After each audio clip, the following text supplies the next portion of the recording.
Judge mocks teenager in court, shocked to learn she's a genius attorney in disguise.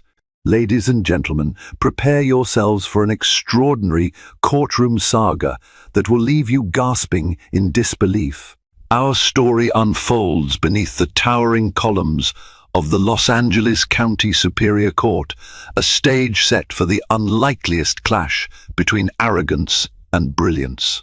We follow the fortunes of a stern, no-nonsense judge, notorious for dismissing young people as frivolous, and the teenager he's about to underestimate in the harshest possible way. Little does he know this so-called child in baggy clothes holds a law degree, an unmatched intellect, and a thirst for justice. Fasten your seatbelts, because shockwaves are about to reverberate through these hallowed halls. The atmosphere inside the Los Angeles County Superior Court buzzed with the typical weekday tension. Attorneys, defendants, and plaintiffs moved across the polished floors with a sense of urgency. Shuffling steps, hushed voices, and the faint scent of stale coffee brewed from the break room next door filled the air. Towering shelves of law books lined the hallway walls, each packed with precedents that could determine the course of a person's life in mere minutes.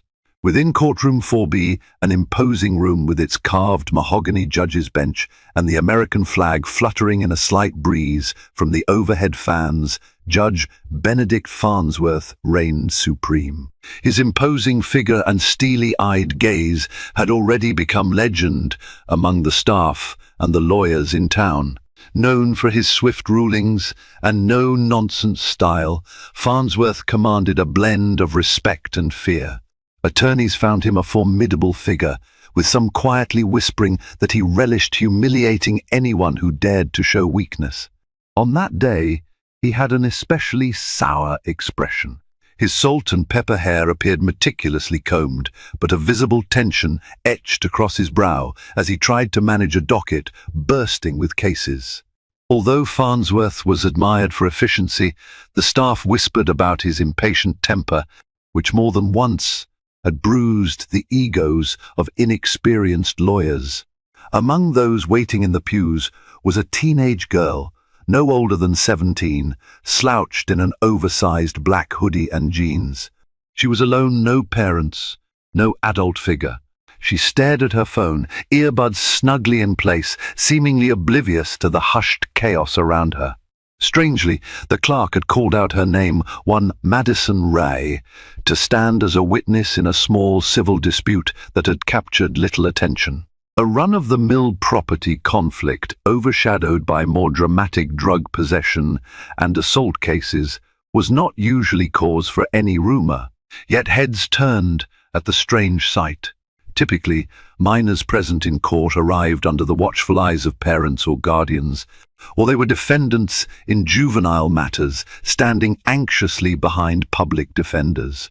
This girl, though, exuded an inexplicable aura of calm. She didn't glance around, didn't fidget nervously, and didn't appear to care that the bailiff was eyeing her with suspicion. What no one could have guessed at that moment was that Madison Ray was no mere teenager who had wandered accidentally into the lion's den of justice. She had come prepared her entire life, in fact, for this moment. When the bailiff called, "Madison Ray, please step forward," a ripple of mild curiosity flickered in the crowded pews. The teenager rose. She stuffed her phone in her hoodie pocket, removed one earbud, and shuffled to the front of the courtroom. Judge Farnsworth narrowed his eyes. He found the presence of a kid in his court quite vexing. He cleared his throat. "Are you lost?" he asked, voice dripping with condescension. "No, Your Honor," Madison replied, her tone polite but firm. "I'm here for the property dispute, case #174039. Farnsworth turned to the lawyers present. "And which side do you represent? Or are you just a witness?" A middle-aged man in a rumpled suit stepped forward. This was Robert Mackenzie, the attorney representing the plaintiff. He glanced at Madison with uncertainty. "Your Honor, Miss Ray is set to testify as a witness. But she's also, well, she's indicated she's here to present on behalf of the defendant. Mackenzie's confusion was palpable. Judge Farnsworth's eyebrows arched. On behalf of the defendant, are you an attorney? He nearly laughed at the absurd suggestion. Madison met his gaze without wavering. Yes, Your Honor. I'm a licensed member of the California State Bar. A ripple of chuckles coursed through the gallery, mostly from a few scornful lawyers who assumed she was out of her depth or pulling some sort of bizarre stunt. Farnsworth eyed her with pure skepticism. Is this some kind of prank? He glared at the bailiff, who shrugged as if to say, I have no idea. The judge's voice rose, echoing in the well of the courtroom. Young lady, I know I'm not in the mood for jokes today. So I will ask once again, are you or are you not an attorney licensed to practice law in the state of California? Madison calmly stepped to the counsel's table, slipped open her messenger bag, and produced a folder. She handed it to the bailiff, who delivered it to Farnsworth. When the judge opened it, his eyes flicked over the official documents. A hush fell upon the room. The official seal of the California State Bar gleamed at the top of the certificate. Farnsworth frowned deeply. The name Madison Ray was legitimate, the credentials impeccable. The date indicated that she had passed the bar exam mere weeks ago. The entire gallery seemed to hold its breath. Farnsworth coughed, as if to clear the lump of confusion in his throat. This is highly unusual. The judge turned toward the teenage lawyer. How old are you? 17, Your Honor, Madison answered, her voice unwavering. 17, Farnsworth repeated, shaking his head as though the number held no meaning in reality. He pressed his lips into a thin line. It took him a moment to gather himself, but when he spoke next, a vein of mockery laced his tone. Well, Counselor Ray, if that's even the correct term to use, you seem to be on the right side of an anomaly. The bar exam is no child's game, so congratulations, I suppose. His forced smile flickered. But make no mistake, you may be an attorney on paper, yet you are still a child in my courtroom, and I do not tolerate children who think they can outsmart me. Madison bowed her head slightly. I understand, Your Honor. Her expression betrayed no offense, no fluster. Her voice, though calm, brimmed with quiet determination. I'm ready to proceed. The judge let out a humorless chuckle and nodded to the plaintiff's lawyer, Robert Mackenzie. Proceed indeed, he said, giving him permission to begin questioning Madison or, in Farnsworth's mind, to expose the folly of allowing a teenager to stand at counsel's table. As the hearing started, Farnsworth's frown lines deepened. In that moment, he believed he was about to witness a fiasco that he could regale colleagues with over a stiff drink later, a child lawyer fumbling in front of his bench. Little did he know that he was about to star in a cautionary tale of his own.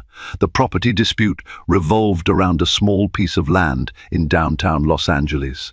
The plaintiff accused the defendant, an older gentleman named Arthur Phillips, of encroaching on a shared boundary line. The case was typical, not the kind that garners headlines or lengthy articles in legal journals. But for some reason, this man had pinned his hopes on a teenage lawyer no one had heard of except for a rumor that she was some kind of academic prodigy. Mackenzie led his argument first. He presented permits, land surveys, and public records that indicated the boundary line. He insisted that Mr. Phillips had built a fence that exceeded the property limit by 6 inches, damaging the plaintiff's view and property value. A mere 6 inches can have substantial ramifications in property law, Your Honor, Mackenzie pronounced, flipping a page in a thick binder.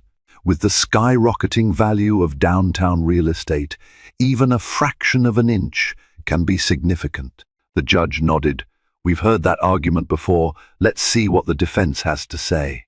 He turned to look at Madison, who was busily reviewing her own stack of documents, scribbling quick notes. Madison stood, clasped her hands behind her back, and glided before the bench with a poise that belied her age. "Thank you, Your Honor. The plaintiff's claim focuses on a boundary line established by a 1990 survey. However, I have here a prior survey from 1978. This is the official record from the Los Angeles County Surveyor's Office that asserts the boundary line existed a full foot east of where the plaintiff claims. This contradicts the so-called standard boundary used by the plaintiff and indicates that Mr. Phillips did not, in fact, cross the line. She approached the bench, offering the document. Farnsworth gave it a cursory glance, expecting an amateurish oversight. But as soon as his eyes scanned the official letterhead and stamp, his frown hardened. This was, indeed, a real county document, not something downloaded from a shady website. He looked up at her. "Where did you get this?" Madison shrugged casually. "I went to the archives. The 1978 survey wasn't digitized, so I had to request a physical copy. As Your Honor knows, the official boundary is determined by the earliest official record, unless superseded by city ordinance or a subsequent official realignment, neither of which occurred here." Her voice remained serene, but she added a small smile. "It's on page 2 of that document, if you'd like to take a look." A murmur spread through the courtroom. The older attorneys exchanged glances. It wasn't unusual for an older lawyer to dig up obscure surveys, but seeing it from a teenage attorney who had apparently known exactly where to look caught everyone off guard. Mackenzie's face reddened. He shuffled his notes, clearly unprepared for this piece of evidence. Farnsworth's own confusion lingered, though he tried to mask it. He tapped the sheaf of paper. "We'll examine this carefully. Proceed, Miss Ray." Madison spent the next 20 minutes dissecting the plaintiff's argument, pointing to historical records, municipality boundary changes from the city of Los Angeles, and even referencing a short-lived but relevant 1985 city council meeting that addressed property lines in the neighborhood. With each reference, Farnsworth's expression grew more intrigued, though he maintained an outward facade of mild boredom. What disturbed him more was how unflappable she was under cross-examination. Mackenzie tried to fluster her with pointed questions. Her age, her inexperience, her alleged inability to interpret legal documents correctly. Yet each time she calmly countered with direct references to city statutes and property codes. She didn't just parrot them, either she explained them with clarity. It wasn't the kind of drama that would make front-page news, but within those walls, in front of a judge who had grown accustomed to condescending to young hotshots, it was an undeniable demonstration of brilliance. Farnsworth ended the session with, "We'll reconvene next week for final statements." He eyed Madison one more time, his voice clipped. "Miss Ray, please remain mindful of proper court decorum, and, for goodness sake, lose the hoodie." The teenager merely nodded. "Yes, Your Honor." Yet the firestorm was only just beginning. By the time Madison left the courthouse, a hush had already settled over the building. Word spread quickly in legal circles, especially in a city as sprawling yet interconnected as Los Angeles. A teenage girl, apparently licensed to practice law, had just run circles around a seasoned attorney. The bailiffs gossiped about it with the clerk. The clerk mentioned it to the reporters who sometimes lingered about. One local journalist from the Los Angeles Times, present to cover a high-profile criminal case next door, caught wind of the story. That same afternoon, a short snippet appeared on social media. 17-year-old defends property dispute case in La County Superior Court. The story gained traction. People reposted it, some mocking it as a hoax, others praising a child genius. Soon, #TeenAttorney began trending regionally on Twitter. By nightfall, local TV stations picked it up, sending out queries for interviews. But for Madison, this was not the attention she wanted. She had spent most of her life trying to remain inconspicuous, being a child prodigy with an early high school graduation at age 12 and a subsequent admission to an online law school had taught her the perils of the spotlight. She knew the moment a bright beam of publicity shone upon her, cynics would come out of the woodwork to discredit her. That evening, inside her modest apartment shared with her maternal aunt, Linda, Madison sat hunched over her laptop. A half-eaten sandwich lay abandoned on the desk. She scrolled through a barrage of headlines and tweets, her expression shifting between resignation and mild annoyance. A new message appeared in her inbox from an unknown email address. She clicked. Subject: "You won't last. You might have tricked a few people with your silly credentials, but real attorneys will put you in your place. You're a child. This profession will eat you alive. Watch your step, kid." She exhaled a slow breath. She had expected something like this sooner or later. Aunt Linda, a gentle woman in her 40s who had taken over Madison's guardianship after her parents passed in a tragic accident, popped her head through the doorway. "You okay, Maddie?" Madison gave a brief nod. "Yeah, just the usual nonsense from random trolls." She closed her laptop. "I can handle it." Linda walked in, placed a comforting hand on Madison's shoulder. "I know you can, but you don't have to do it alone. You've been doing everything alone for so long." Madison softened. "Thanks, Aunt Linda." Yet, beneath that hardened exterior, she felt a swirl of uncertainty. She had entered the legal fray because she believed in justice, wanted to champion the underdog, to stand up for the vulnerable.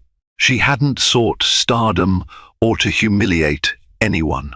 But now, fame and notoriety threatened to overshadow the cause she'd dedicated her young life to. For all her brilliance, Madison was still a teenager, emotionally as raw and impressionable as any other 17-year-old. The stinging words of condemnation from strangers, the glare of the public eye, this was an entirely new battlefield. That night, Judge Farnsworth sat in his private study, a tumbler of whiskey in hand, reviewing the documents Madison Ray had submitted. Occasionally, he glanced up at the local news channel playing in the background. They were discussing her story, flashing a picture from a middle school science fair.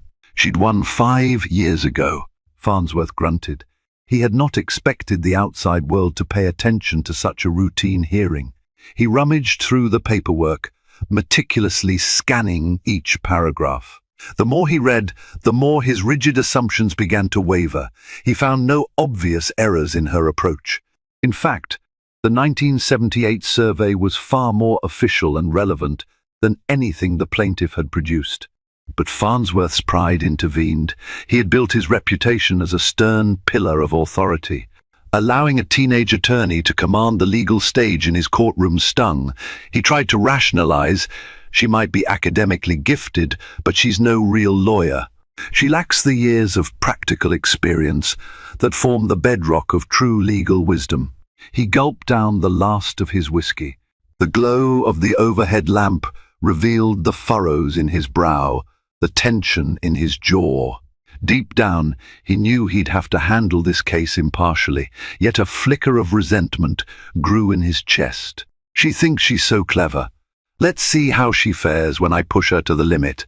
So Farnsworth resolved that come next week, he would scrutinize every line of her argument. He would question every piece of evidence. If there was a crack in her reasoning, he would find it. He would not be humiliated in his own court.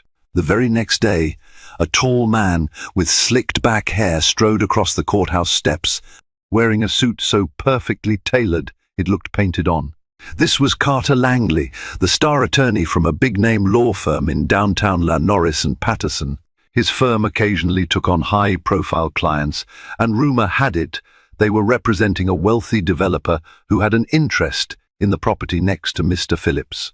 If the developer could prove the boundary lines were flexible, there might be room for expansion. Langley, known for his cunning tactics, had caught wind of the teen lawyer fiasco. He decided to drop in on the hearing next week, presumably to glean if the case might be worth hijacking. If Madison Ray proved incompetent, the developer might step in with a bigger lawsuit. If she proved formidable, well, that was a different matter. He smirked as he pictured a little girl fumbling through legal jargon. His plan was to intimidate her into a settlement that favored his future client. He had done it countless times against older, more experienced lawyers. A child genius? He wasn't worried. Brains without real-world savvy can be crushed easily in a court of law, he often said. The rest of the day, Langley made phone calls and set wheels in motion. He reached out to the clerk, requesting copies of all the evidence. He instructed his paralegals to dig into every corner of Madison Ray's background, her schooling, her bar exam score, her family's history. If there was a skeleton in her closet, he intended to find it. Everyone has a weakness, especially kids who think they're unstoppable. As the hearing resumed the following week, a small crowd had gathered. Courtroom 4B was packed with curious onlookers, law students, journalists, attorneys who had rearranged their schedules, even random court staff. Everyone wanted to witness the teenage phenom in action. Judge Farnsworth, behind his bench, scowled at the spectacle. He didn't like his courtroom turning into a circus. Robert Mackenzie began his final statements, attempting to deflate the new evidence. He argued that the 1978 survey, while official, did not reflect subsequent changes. He hammered on the fact that the 1990 survey was more recent, and thus should stand as the controlling legal boundary. When Madison took the floor, she systematically dismantled Mackenzie's argument using a line-by-line analysis of city ordinances. She highlighted small but significant changes in city policies between 1978 and 1990, none of which included a formal realignment of boundary lines. Every time Mackenzie tried to interrupt or correct her, she produced a file or cited a precise statute. The judge, forced to follow along, couldn't find a flaw in her reasoning. As he looked down at her from the bench, Farnsworth's face was stone, betraying none of his inner turmoil. Suddenly, Farnsworth held up a hand. "Miss Ray," approached the bench. "Mr. Mackenzie, you too." He motioned for a sidebar in hushed tones, away from the curious crowd. In low voices, Farnsworth said, "This case, on the face of it, seems straightforward, yet the media attention is complicating matters. I want to ensure we maintain dignity here." Madison nodded. "Of course, Your Honor." Farnsworth's gaze flicked from her to Mackenzie. "I see the logic in Miss Ray's argument. Mr. Mackenzie, if you have additional evidence to present that negates the 1978 survey, now is the time." He leaned closer, dropping his voice further. "We can't afford this spectacle to become a social media circus." "Understood?" Mackenzie's cheeks colored. He stammered, "Yes, Your Honor, but I assure you, we have no new evidence. We stand by the 1990 survey." Judge Farnsworth dismissed them back to their respective tables. The hush broke when Farnsworth resumed normal volume. "Given the evidence presented and the arguments heard, the court finds that the 1978 official survey stands as the controlling document. Therefore, Mr. Phillips has not encroached on the plaintiff's property. The case is dismissed." A wave of chatter swept the courtroom. Some cheered. Others simply gaped that the teenage lawyer had prevailed. But Farnsworth, hammering his gavel, barked, "Order!" The spectacle ended. Mackenzie looked thoroughly deflated, while Mr. Phillips joyfully shook Madison's hand. Farnsworth's stare lingered on Madison, a muddled expression crossing his features, part grudging respect, part annoyance. Outside, reporters clamored for interviews. Madison, her face stoic, answered a few questions curtly and then disappeared into the swirling crowd. She hadn't noticed Carter Langley at the back of the courtroom, smirking to himself as he observed her adept performance. He turned and strode down the corridor, already planning his next move. Interesting, he murmured to no one in particular. Very interesting. A couple of weeks passed. Madison tried to return to normalcy, if her life could be called that. She juggled her ongoing self-study, devouring legal commentaries like novels and occasional new clients, mostly small-time disputes or pro bono work for neighbors. While her victory brought a wave of potential clients seeking the wonder teen, she was cautious. She had no illusions about the grueling nature of real legal practice. But her quiet routine was soon shattered. One evening, as the sun dipped low over the city, her Aunt Linda answered a knock on the door. In strode Carter Langley, exuding an air of cold confidence. He introduced himself politely, handing over a business card that read Norris and Patterson, LLP, in crisp, embossed letters. Madison emerged from her room, wearing sweatpants and a T-shirt, and fixed Langley with a puzzled stare. "Can I help you?" Langley's smile was predatory. "I represent a real estate development firm with deep interests in a certain downtown Los Angeles block. We're considering an action against multiple property owners, one of them being your client from the prior case. Perhaps we can discuss a mutually beneficial settlement?" She frowned, crossing her arms. "Mr. Phillips hasn't mentioned any new suits. Are you here to threaten him?" Langley laughed softly. "Threaten is such an ugly word. I prefer to see it as negotiating. Look, kid," he caught himself. "Miss Ray, I've watched you in court. You're talented, but you're lacking real experience. Join us. Let's make a deal that will save everyone time and money." Madison's jaw tightened. She had no desire to negotiate with corporate bullies. "I'm not interested. Good evening, Mr. Langley." He shrugged, sliding his business card across the coffee table. "Think about it.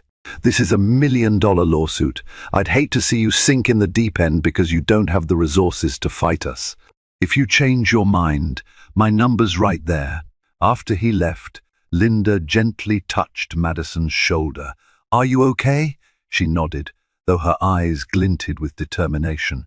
"They think I'll fold. They're wrong." A fortnight later, the lawsuit Carter Langley had hinted at arrived in the mail. It was a massive complaint, Langley's developer-client verse. Multiple homeowners in downtown La, including Arthur Phillips. The complaint alleged a host of claims from boundary issues to alleged violations of zoning ordinances. Their demands, that each homeowner pay for the resurveying and potentially demolish any structures that encroached upon the developer's planned construction zone.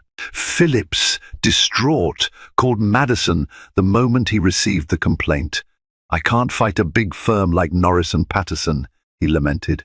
"I'm an old man, living on a fixed income. Maybe I should just settle." Madison set her jaw. "Mr. Phillips, I promise to stand up for you. I won't let these corporate sharks bully you. Let me study this complaint and see what we can do." She didn't mention that her resources financially and staff-wise were practically non-existent compared to a white shoe firm, but her determination burned. She had found her calling in championing the underdogs. As she began drafting her response, a swirl of doubts crept in. This was beyond a simple property fence dispute. Langley's firm boasted an army of paralegals, associates, and partner-level attorneys.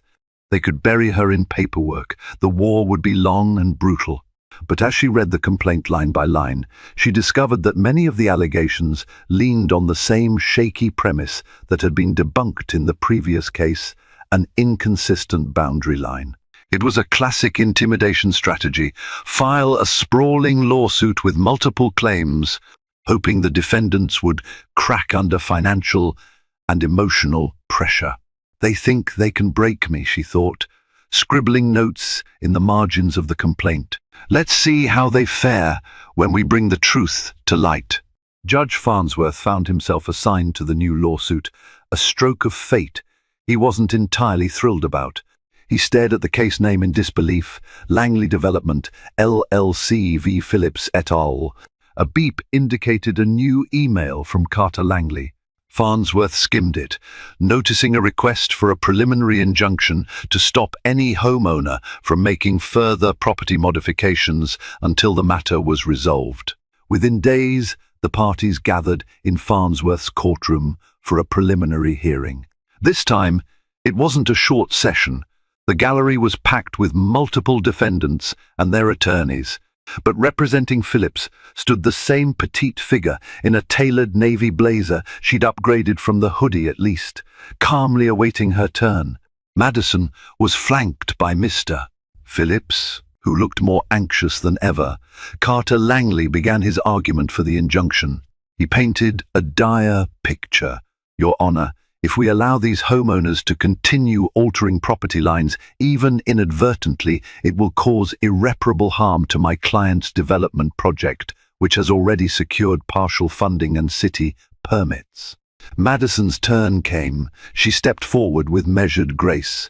"Your Honor, this request is entirely speculative. The defendants have no intention of altering any lines. Mr. Langley's claims rely on unproven allegations about so-called encroachments. His own complaint fails to establish a clear boundary. He wants an injunction to hamper everyday property use without demonstrating actual harm." Farnsworth steepled his fingers, leaning back in his chair. "I've read the filings. Mr.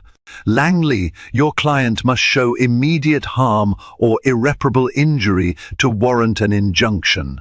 So far, your complaint is heavy on claims but light on concrete evidence that such harm is imminent." Langley, unaccustomed to pushback, lifted his chin. "Your Honor, we've provided affidavits from our zoning experts whose analysis is based on the 1990 boundary lines.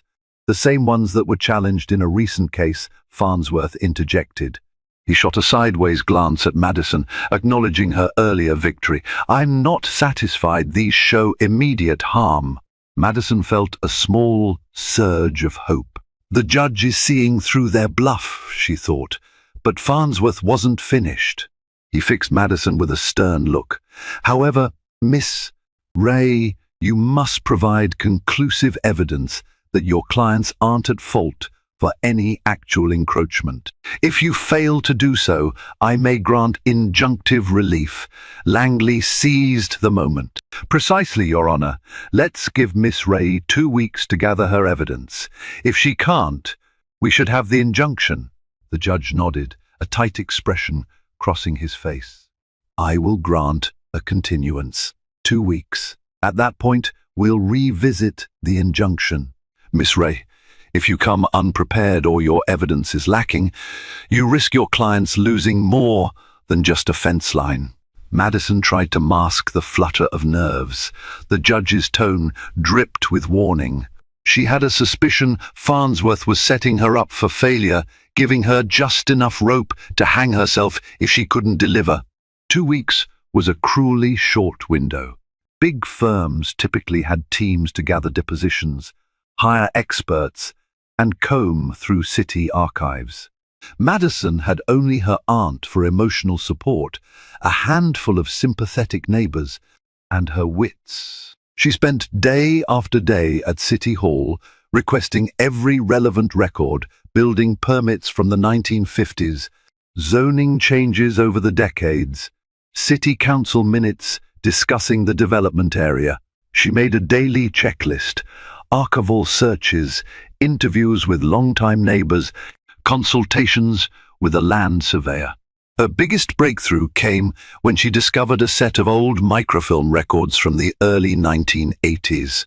Using a magnifying reader, she discovered official references to the original shape of the downtown block. These records suggested that the line used in the 1990 survey might have been erroneously recorded.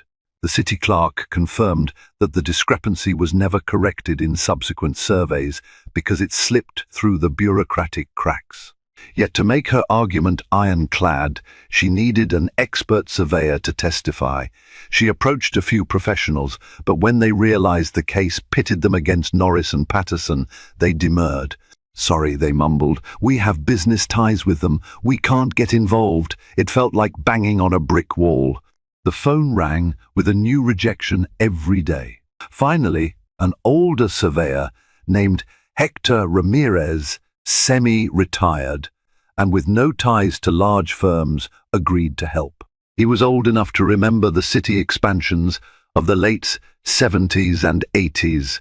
He reviewed Madison's microfilm findings and nodded. "You found a gem. This could topple their entire premise." While preparing to finalize her evidence, Madison received yet another menacing email, presumably from someone connected to Langley. "You can't hide behind your IQ forever. Real lawyers fight dirty. Watch your back." Her hand trembled slightly when she read it, but she refused to be intimidated. She pressed on. The day arrived. The tension in courtroom 4B was palpable. Rows of anxious homeowners eyed Madison hopefully. Mr. Phillips sat in the front row. On the other side, Carter Langley and a small battalion of associates exuded slick confidence. Judge Farnsworth oversaw the proceedings with a cold detachment. Madison started by calling Hector Ramirez to the stand. She guided him through the microfilm evidence, leading him to explain how the original boundary lines of the block dated back to the 1970s. He pointed out, step by step, how city bureaucratic errors led to conflicting records in the 1990 and subsequent surveys. Langley tried to rattle the surveyor on cross-examination. "Mr. Ramirez, you're aware that your testimony might stand against the widely accepted 1990 survey, aren't you?" Ramirez responded calmly. "Yes, but I base my opinion on the original official records from the city that precede 1990.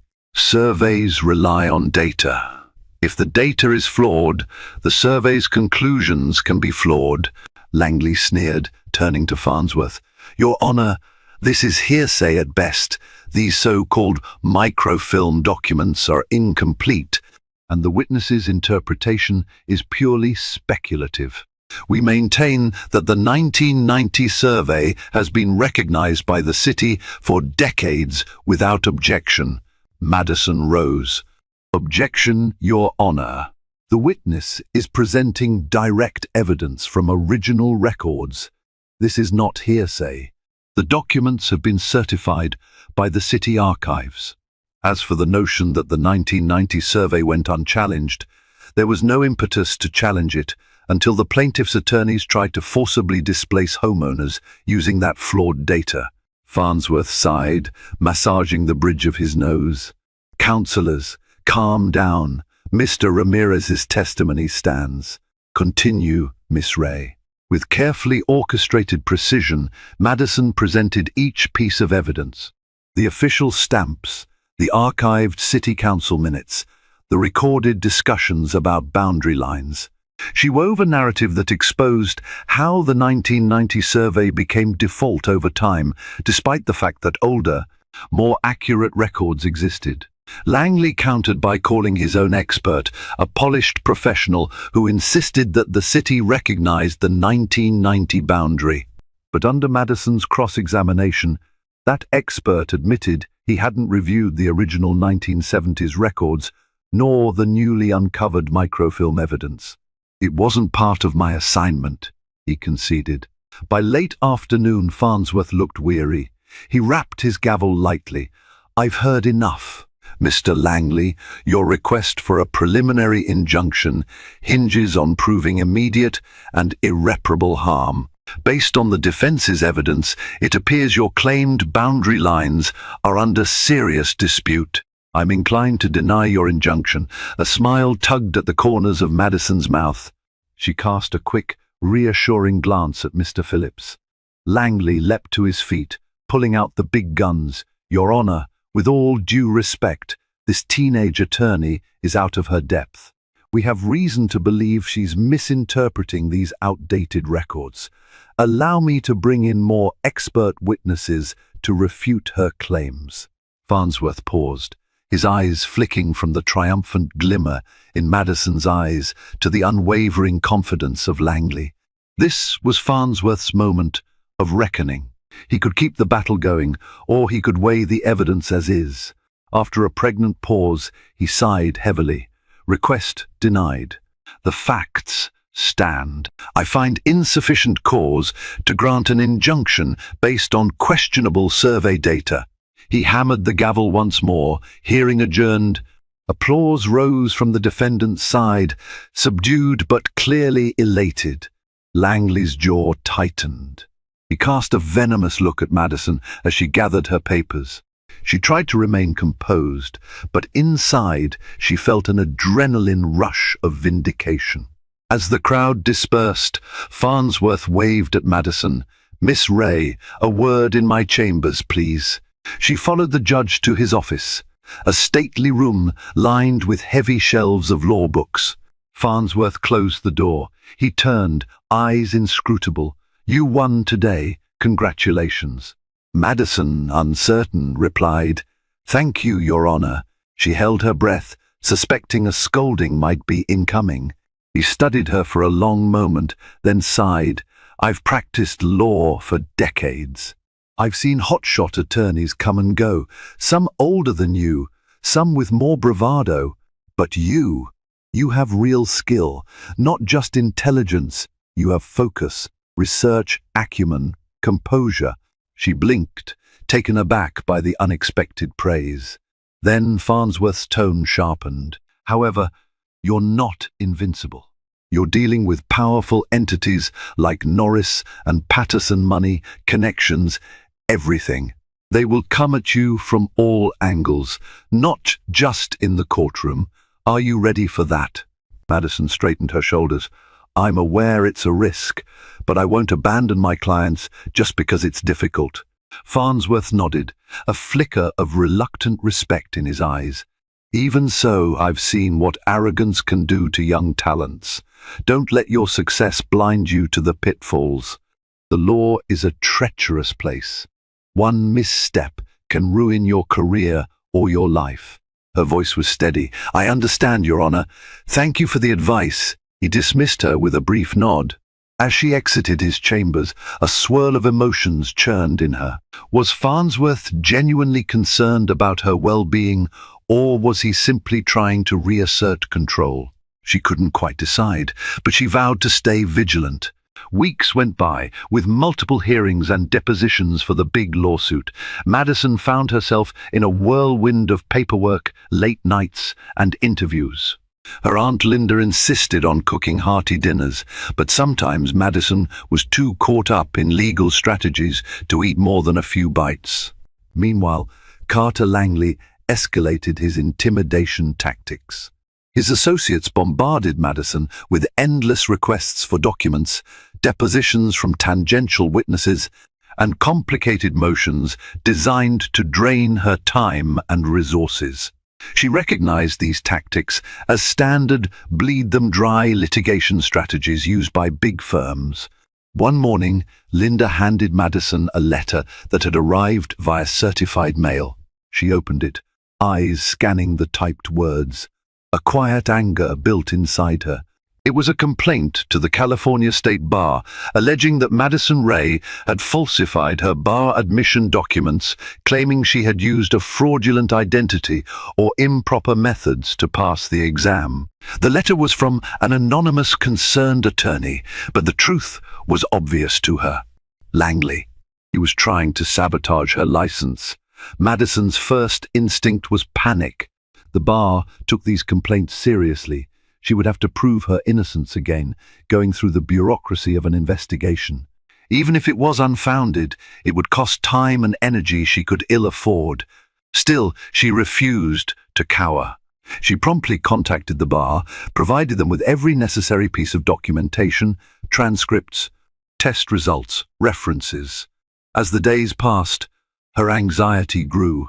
If they suspend me pending investigation, My clients lose representation. That's exactly what Langley wants. But fate dealt an unexpected blow her own. The bar's investigating committee discovered a technical oversight. Though a California Supreme Court ruling allowed early admission for academically gifted minors, there was still a missing piece of verifying documentation from her prior schooling. It had slipped through the cracks. Unless she produced it by a set deadline, her license could face temporary suspension. Desperate, Madison rushed to her old school district, only to find out records had been misplaced in a data migration a few years prior. The clock was ticking. Running out of options, Madison took a chance. She drove well. Aunt Linda drove her to her old hometown, a quiet place in Northern California where she'd spent her childhood. There, she hoped to find a retired principal or teacher who might have kept personal copies of her academic records. With some digging and phone calls, she located Miss S. Bernadette Price, her former principal, who had recognized Madison's genius IQ and allowed her to skip grades. Miss S. Price, now living in a quaint retirement home, greeted Madison warmly. "Oh, my dear child, I followed your story in the news. Look at you now." Madison explained her predicament. Near tears, Miss S. Price patted her hand reassuringly. "I have a box of old files, projects, letters, achievements from my most remarkable students. Let's see if we can find what you need."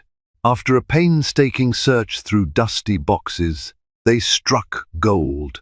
An official letter from the school district, verifying that Madison had completed all required high school coursework by age 12, accompanied by a stamped certificate from the Board of Education. Exactly the missing puzzle piece the bar needed. Madison clutched the letter like a lifeline. She thanked Miss S. Price profusely. The elderly woman simply smiled. "I always knew you'd do extraordinary things, dear. Don't let these grown-ups bully you out of your destiny." Back in Los Angeles, Madison promptly submitted the document to the California State Bar. Her license was safe for now. Word soon reached Carter Langley that his attempt to sabotage her credentials had fallen flat. Infuriated, he moved on to Plan B, burying Madison under a mountain of motions and depositions. Day after day, courier envelopes piled at her doorstep. Her phone buzzed incessantly with new hearing notices. The big firm's strategy was clear: tie her up in so much legal busywork that she'd crack under the sheer weight of it. One rainy afternoon, after a grueling day in court, Madison was unlocking her apartment door when someone tugged on her hoodie from behind. She spun around only to see a tall figure in a dark coat, hood pulled low. Heart pounding, she prepared to scream, but the figure just shoved a folded piece of paper into her hands and ran off into the gloom. She opened it to see a single typed line: "Drop the Phillips case, or else." Tremors racked her. She'd expected harassment, but this felt like a direct threat. Linda rushed into the hallway, concerned. Madison whispered, "I'm okay," though fear coursed through her veins. She slid the note into her file. No police yet, she decided. Without proof, any complaint would just be an additional distraction. She vowed to stay the course, no matter the consequences. Meanwhile, an unexpected scandal was brewing in Judge Farnsworth's world. For years, he had maintained a pristine record, sharp, efficient, never letting personal entanglements mar his role on the bench. But an investigative journalist looking into questionable real estate dealings discovered something unsettling. Farnsworth's distant cousin was an investor in Langley's client's development project. If Farnsworth knew this and failed to recuse himself, it could be deemed a conflict of interest. Worse, if he ruled in ways that favored the developer, it might suggest corruption. So far, Farnsworth had not ruled in favor of the developer. He'd actually been fairly tough on Langley. But the mere existence of an undisclosed conflict stirred rumors. When news of the potential conflict leaked, Farnsworth's world spun into chaos. A local TV station ran a story, high-profile judge under scrutiny for possible conflict in downtown development case. Farnsworth, typically stoic, found himself deluged by reporters outside his home, in the courthouse halls, even at the grocery store. Desperate to protect his reputation, Farnsworth tried to clarify that he had no direct involvement in his cousin's financial ventures. But the gossip took on a life of its own. The Judicial Conduct Board launched an inquiry. For Farnsworth, it was a nightmare. All the while, the big lawsuit raged on. Madison learned about this crisis from a snippet on the evening news. She frowned. She could almost see Farnsworth's stern face, dismayed. Despite his early mockery of her, she felt a pang of sympathy. He doesn't deserve to be railroaded if he truly did nothing wrong. Still, she knew better than to get involved. The judge was a grown man, perfectly capable of defending himself. Yet a small part of her remembered his private warning, how he'd cautioned her about the treacherous environment of legal practice. Now he was the one caught in its jaws. The next hearing for the big lawsuit arrived. Amid swirling rumors of the judge's conflict, Farnsworth took the bench, face ashen but resolute. He called the courtroom to order and proceeded with the day's motions. Langley tried to leverage the scandal, insinuating Farnsworth might be biased against his client due to public pressure. Madison objected, vehemently ironic, since Farnsworth had often belittled her. But fairness was fairness. Farnsworth, voice steady, announced he had decided to recuse himself from the case, to dispel any appearance of impropriety. A hush rippled through the courtroom. All the motions, all the evidence would be transferred to another judge. The entire case might face delays or even re-litigation of certain hearings.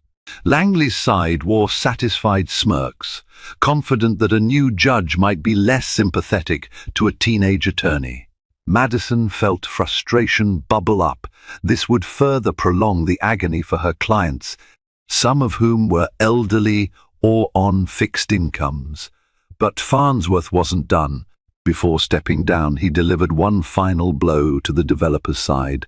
I'm issuing a preliminary finding that the defendants have established a plausible boundary based on older records. Unless the plaintiffs produce definitive new evidence, I see no cause to continue the encroachment claims. This is not a final ruling, but it will stand until the new judge reviews the record. This effectively blocked the developer from bulldozing ahead with demolitions or new construction. Madison exhaled with relief. At least Farnsworth did one last thing to protect us. After the gavel fell, Farnsworth stood and retreated. He avoided looking at Madison, uncertain whether to be proud or resentful. In the weeks that followed, Judge Farnsworth faced mounting pressure from the media and the Judicial Conduct Board. The investigation revealed that, indeed, Farnsworth's cousin had a substantial stake in the developer's company. But Farnsworth had no real knowledge of it. There were no incriminating emails, no suspicious bank deposits. In the end, the board censured him for failing to proactively disclose a potential conflict. Though it fell short of removing him from the bench, Farnsworth's once sterling reputation lay in tatters. The media declared him an example of what happens to judges who aren't meticulous about conflicts. Defense attorneys filed motions in unrelated cases, questioning Farnsworth's impartiality. The old titan who once gloated over a teenage attorney now found himself the subject of public ridicule. Behind closed doors, Farnsworth sank into despair. The system he'd devoted his life to had cast him as a villain. Hard karma, indeed. He recalled how he'd dismissed Madison Ray, how he had belittled her, and recognized a grim irony. The teenager he had mocked proved more honorable than he in the public's eyes. One day, Farnsworth wrote a short note to Madison. Miss Ray, I wanted to say something that may seem hollow coming from me. I admire your determination. Keep your integrity. It's the only real armor in this profession. Judge B. Farnsworth. Madison read the note quietly. She tucked it away, unsure of how to respond, but feeling a sense of closure. The case was reassigned to a new judge, a methodical woman named Cecilia Forbes, who studied the voluminous record with care. She seemed intrigued by Madison's arguments and unimpressed by Langley's attempts to stall. After a thorough review, Judge Forbes issued a summary judgment in favor of the homeowners.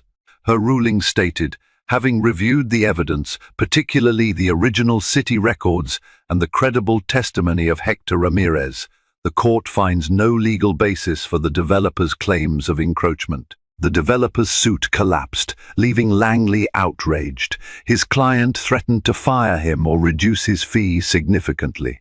The gallery erupted in cheers. Mr. Phillips embraced Madison, tears in his eyes. "You saved us. I knew you could do it." Other homeowners surrounded her, grateful, relieved, some offering gifts they couldn't really afford.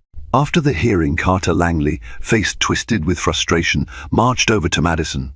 "Kid, you got lucky. But mark my words, your luck will run out one day." He stormed off, vanishing into the swirling throng of reporters. She simply watched him go, refusing to let his bitterness dampen her triumph. Media outlets clamored for a statement, but Madison politely declined. She made a brief remark, "I'm just glad justice was served." Then she slipped away, seeking the quiet sanctuary of home. In the aftermath, Madison's reputation soared. Calls poured in from prospective clients and even from established law firms, offering her junior partnership roles a chance to operate within a structured environment. She was only 17 after all, yet for all the acclaim, she felt a profound weariness. The victory had come at a steep price: sleepless nights, personal risk, and a near suspension of her license. She realized the path forward would only get harder. Still, she remained resolute, harboring a deep-seated belief that law was her calling. Judge Farnsworth, though chastened, found a measure of redemption in continuing to handle minor cases with thorough diligence. He never quite recovered his unblemished aura, but he gained humility, an invaluable asset for any judge. When he passed Madison in the corridors, he offered a respectful nod. In this riveting finale, we've seen how a determined young prodigy rose against seemingly impossible odds, proving that genius and tenacity can triumph over arrogance and doubt. Madison Ray's journey through betrayals, courtroom showdowns, and the perils of legal warfare stands as a compelling reminder that perseverance can shine a light where darkness tries to prevail. And for those who believed they were untouchable, karmic justice arrived with humbling force. If you found yourself on the edge of your seat, show your support by liking this video and sharing it with anyone who loves an inspiring underdog story. Don't forget to subscribe to our channel for more dramatic tales that spotlight courage, resolve, and the fiery pursuit of truth. Stay tuned for our next gripping adventure, your front row seat to the most extraordinary stories of guts, grit, and undeniable human spirit is always waiting right here.